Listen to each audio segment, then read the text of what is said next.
Hello good morning यो atomic ह्याबिटको चाहिँ सबभन्दा पोजिटिभ लागेको चाहिँ मलाई विषय चाहिँ यो साना साना कुराहरूमा सुधार गर्दाखेरि असाध्यै ठुलो रिजल्ट हात पार्न सकिने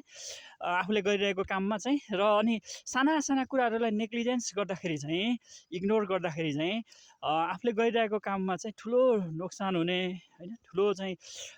क्षति हुने असफलता प्राप्त हुने सोचे जस्तो सफलता प्राप्त नहुने विषयलाई चाहिँ जोड्न पनि सकिन्छ। जसरी अब 1% सुधार गर्दै दैनिक 1% सुधार गर्दै जाँदाखेरि 37 गुणा बढी प्रगति गर्न सकिने रहेछ एक वर्षमा भने 1%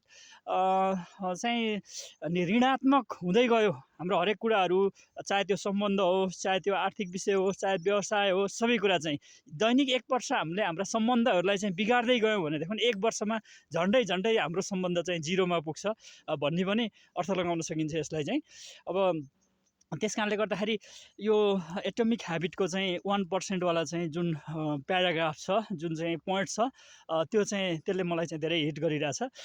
यो चाहिँ यहाँहरूले पनि ख्याल गर्नुभयो भनेदेखि चाहिँ यो चाहिँ धेरै महत्त्वपूर्ण हुन्छ। हुन त यस्ता कुराहरू अब हाम्रो जीवन व्यवहारमा अब हामीले चाहिँ सिकि नै राखेका छौँ, तर पनि यहाँ असाध्यै सुन्दर तरिकाले व्याख्या विश्लेषण गरिएको छ यस विषयलाई चाहिँ। धन्यवाद।